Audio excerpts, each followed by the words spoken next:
If you have not seen a PDO mono thread before, this is what it looks like.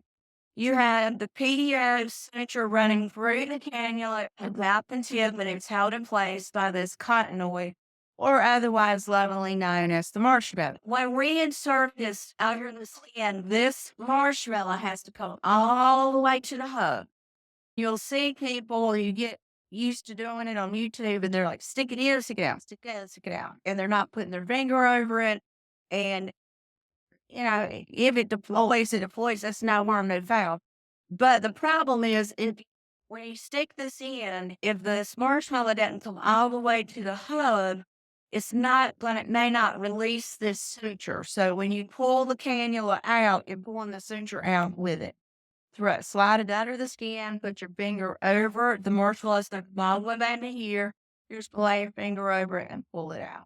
And then that way you're sure that your thread was deployed in the skin and you didn't pull it back out. Because if you pull it back out, you got thrown away. We have a couple of different kinds of cannulas that we use. And remember, I said we are FDA approved for suture in cannula. We have the round or blunt tipped cannula, and these are what we see in our eye threads and our lip threads. And our eye and lip threads have the blunt end. We do have the equivalent of those with a sharp end. But when working around the mouth and under the eye, the blunt is a lot safer and it reduces our chance of bruising. They're a little more expensive because they're a blunt tip as opposed to a sharp tip. But we have both. The L-shaped round tip is typically what we're treating in our barred thread, because our barred thread's coming out here and then folded back and held into place with one of them. And then this is just a basic sharp tip cannula or needle. All right, so this is probably one of the most important things that you're going to learn today, right? These are the three things that we make our sutures out of: PDO, PLLA, and PCL. So in our thread portfolio, you can pick what type of thread you want to use for the job. Okay. Our company is the only company that has all three. We're still, right? Make sure everybody came in all in looking. We have all three of these. So the PDO thread is what everybody starts with. You want to start with this. This is the safest. It is the workhorse. It dissolves in the skin in 4 to 6 months in most people. Okay, metabolism greatly fluctuates in each patient, so it could dissolve a little quicker, or it could, if you're lucky, it dissolves a lot slower because the longer it's in the skin, the more collagen and fiber it's made. It's the strongest of the three threads. You'll see today I'll be doing some pulling and manipulating and pushing the skin, repositioning the skin. So this thread gives me the most flexibility in doing that because it's the strongest, so I can mold it better without fear of breaking the thread. It absorbs easily. It's been used for more than 40 years in surgery. It's tried and true. It's safe. It's very pliable. Very, very pliable. The PCL thread I find to be very stiff.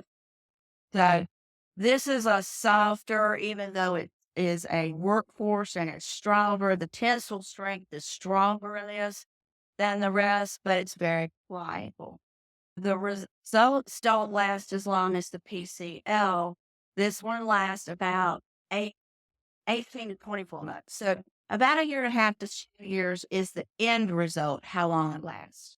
And we said the thread dissolves in 4 to 6 months. So the number one question that patients ask, if it dissolves in 4 to 6 months, doesn't that mean that my results only last 4 to 6 months? It does not. And the way I'm going to explain it to you, you can translate this and you can explain it to your client. And when you explain it this way, they get it. Okay. in our history, when we're working in the hospital, if you had a chance to work in the emergency room where you had to do stitches, or you worked in private practice where you had to do stitches, you know that when you sew the skin back together, that the stitch dissolves or it pulls out if it's one that doesn't dissolve. And the fracture point where you sewed it back together is stronger, it's got more fibrin, it's got more collagen. That union is stronger from being sewed together. So if somebody was to pull on that, they're not going to tear that incision site after it's repaired. It's actually stronger than it was before because of the healing process. So the same principle applies to the PDO thread. So once we go in and lift the skin and manipulate it and the thread is dissolved at 4 to 6 months, it has held everything in place and the collagen fiber has been manufactured around that thread to hold all of that in place. So they have to age away the result that they get. Now, if you're not aging, you're dying. You're dead. This is the way it is. So nothing lasts forever. Everybody will someday it just don't exist. So, but this particular, that's how it works. So when you talk in those kinds, sometimes you have to layman terms with your client, like, I get it now. So that's why we know it's going to last. The results last about a year and a half to 2 years. And if you have someone that's got a high metabolism, if they're a big athlete, a runner, or God forbid the other way, they're a smoker, their results are not going to last that long. Smokers will be lucky if they get 8 to 9 months out of it because nothing is going to help them. They're burning through filler, they're burning through neurotoxin, there's no circulation. So as long as they're smoking, you're going to be seeing them often if they want to continue the process. But runners with high metabolism might burn through it quicker, but they're healthy. They should still get a year out of it. Now, the PLLA is Sculptra in a thread. Make it very easy. PDO comes in everything. So smooth, twist, barb, sculpted, all of our threads selection comes in PDO. PLLA, you only have smooth and twist because PLLA is made like Sculptra. It is a biostimulator. So we're stimulating collagen to the surface of the skin. We are not using it. You're not stimulating collagen when you are, but I mean, that's not the goal when you're doing lifting thread. So these threads only come in those two selections. Now, there's a large selection of size and length, but only mono and twist.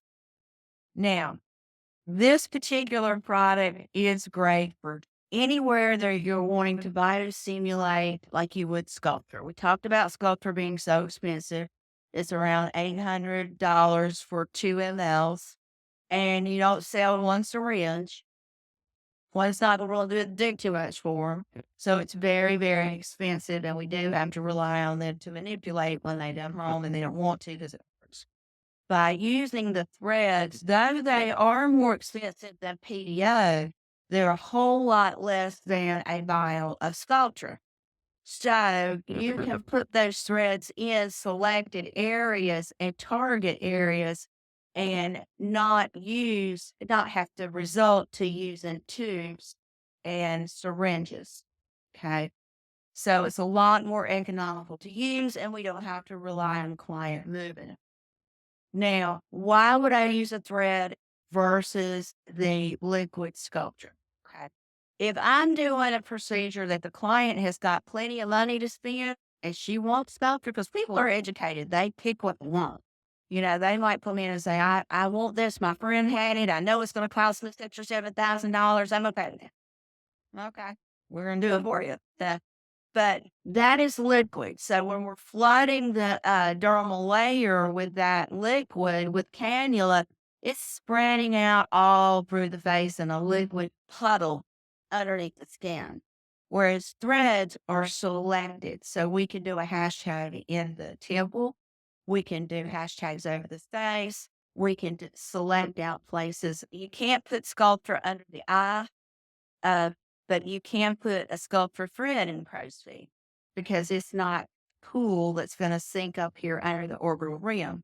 So it gives you greater flexibility for targeting areas and it's more economical.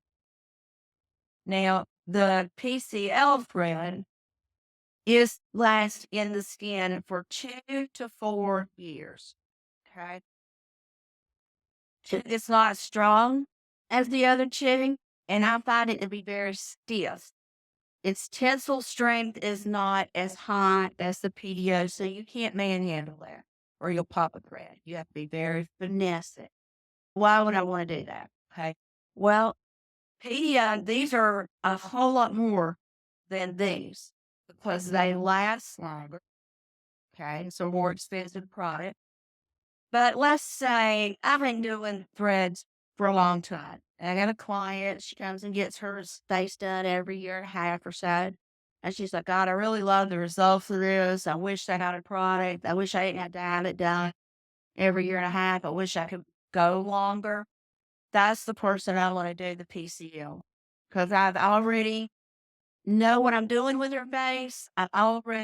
She already knows what the result is going to be from the product and she's looking for more longevity. Okay. You'll charge more for them because they last long. But that's the person that you target for PCL. I would never put a PCL thread in someone I hadn't already done a procedure on it with PDO because most of us, you've been doing this for very long, are real good at client selection and managing expectations. But if you go in and do a procedure with a PCL, that's a whole lot more money, and that person doesn't get the result they thought they were going to get, then they're mad. They spent more money, they're not happy, and nobody's happy at the day. So that's why I will always do the PDO first, because that way I know they like the result. I know where I went, and if I need to tweak it because of something she said, I can. And it's a managing expectations thing.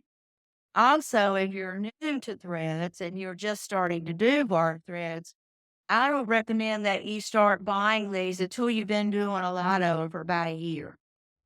Because for the first year, and I don't want to sound flippant in any stretch of the imagination, but PDO threads are almost idiot proof because they dissolve in the skin.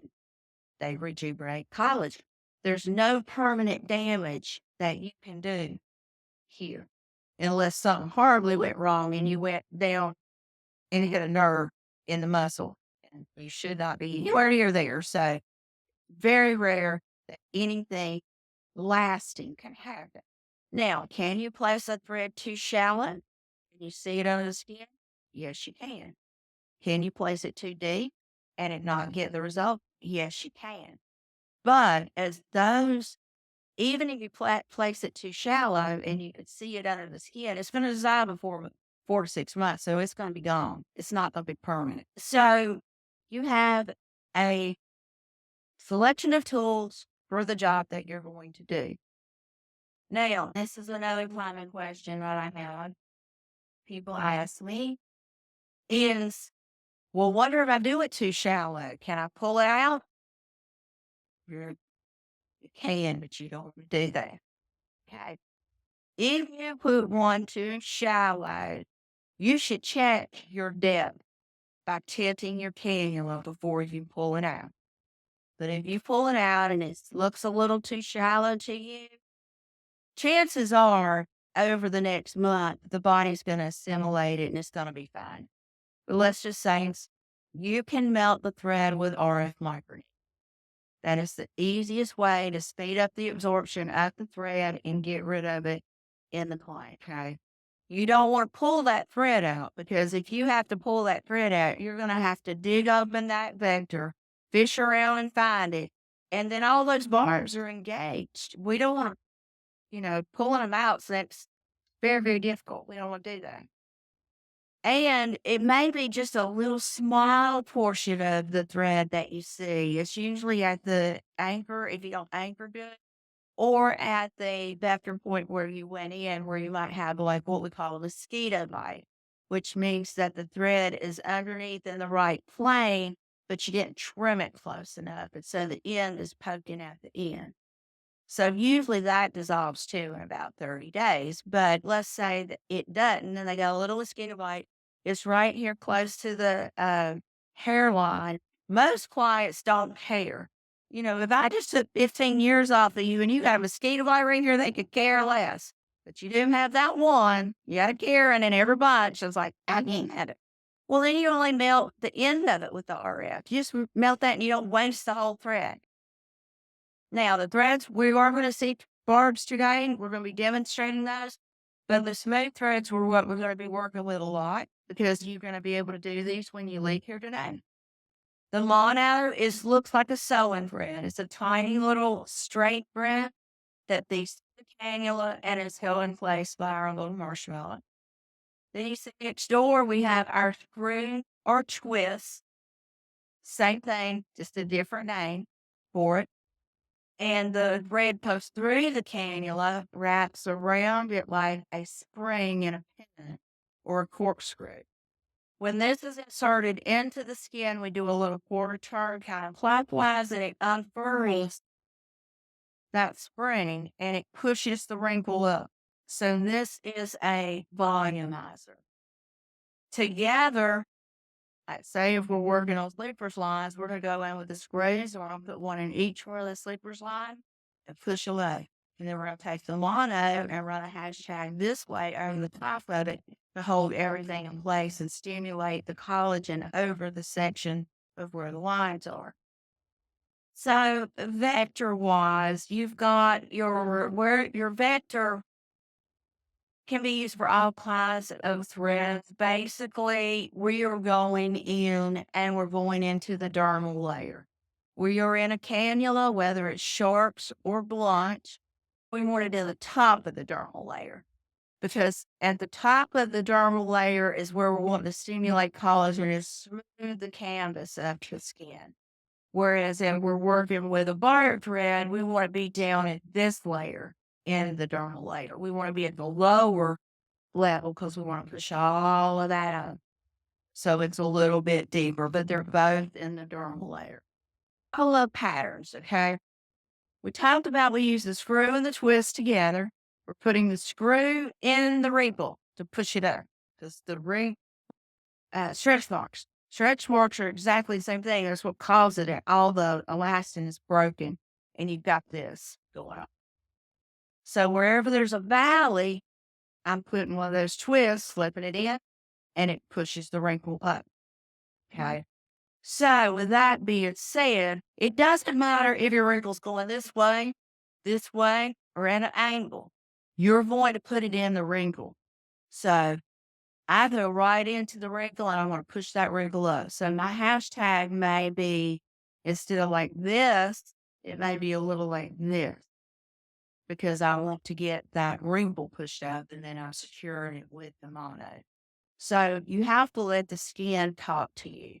There's some people that don't do it that way. They just pop in the screws in the general area of the wrinkle and then they put the mono over that and you get a pretty good result that way. I just find I get a better one if I go right into the wrinkle. And that's just for me doing it for as long as I have. But as you start to do it, you're going to find different ways to use it. But it's always a hashtag pattern mostly whenever you do the twists, screws, monos. Monos and smooth are the same thing, twists and screws are the same. Two names. Everybody calls it one or the other. So now, this circular pattern is also another pattern that we see a lot. And this is what we're doing, and you can do that with mono or screws. But this is used over cellulite. And a lot of people have a hip dent right here. And so it helps to round out that hip dent. Also, this can be done right over the top of the gluteus maximus. And that's to help pull when you lose weight and you get to pull the skin right here in the cheek to pull that up. So it can be anywhere, and that can be done in the circular pattern.